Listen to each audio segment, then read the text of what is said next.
In a realm hidden beyond the reach of time and mortal eyes, a kingdom of light floated above the clouds of Revelis, the land of the fairies. It was a place where the moonlight painted rivers in silver and trees sang lullabies to the stars. All fairies once lived there in harmony with nature and magic, but over time, wars and human greed had caused the fairies to vanish one by one until only one remained. Her name was Elvina. Elvina was not just the last of the Fairiesh. He was the most precious, powerful, and breathtakingly beautiful being in existence. Her wings were spun from moon threads, her eyes shimmered like a twilight sky, and her voice could heal hearts. She held a sacred power passed down through the ages, the right to choose a mortal prince as her life partner. The one she chose would not only become her husband, but would unite both realms, the magical and the mortal. However, the choice could be made only once, and once chosen, it could never be undone. Every 100 years, a celestial event called the Celestia Bloom would open the portal between Aurevelis and the human world for 3 days. During this sacred time, Elvina would visit the mortal realm in search of a heart pure enough to match hers. When the next Celestia Bloom approached, kingdoms across the world prepared as if for war. Lavish feasts were held, banners with fairy symbols were raised, and every royal court gathered their most charming, bravest, and wealthiest princes. Each longed to win Elvina's heart, not just for love, but for glory, power, and eternal fame. They believed Elvina could be won like a prize. They were wrong. Far away, in a small and quiet kingdom called Lyriel, lived Prince Aaron. He was different from other princes. He didn't wear shining armor or dream of battles. Aaron found joy in small things, planting trees, playing music for village children, reading poetry beneath a tree his mother once loved.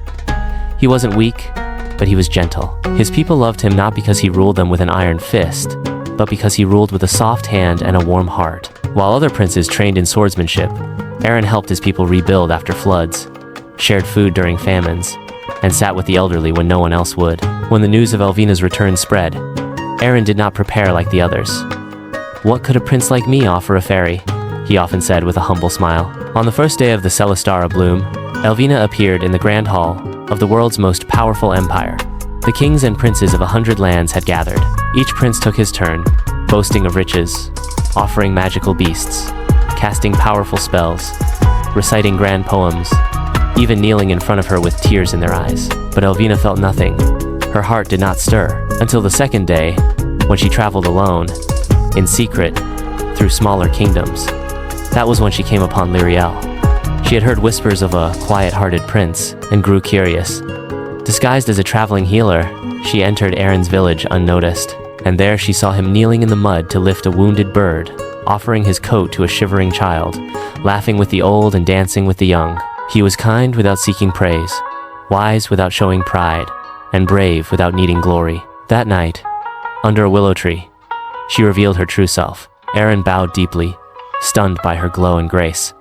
But Elvina gently lifted his chin and said, "You did not chase me, yet I have found you. I choose you, Aaron, not for what you have, but for what you are." The world was shaken.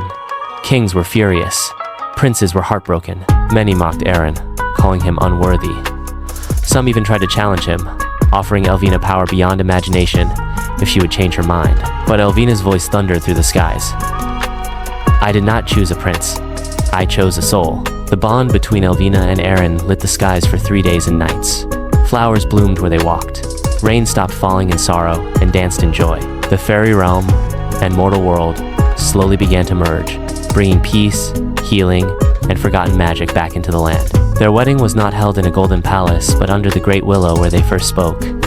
Every creature, magical or mortal, attended. It was said the moon itself stood still to watch. Years passed, and legends grew. The kingdom of Lyriel became a place of healing, unity, and wonder.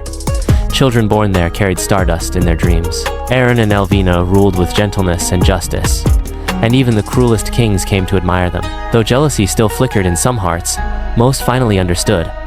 True love is not found through power or pride, but through purity, peace, and kindness. And so, the last fairy and the humble prince became not just a story, but a legacy. Moral of the story: when you choose love for the soul and not for the crown, you change the world forever.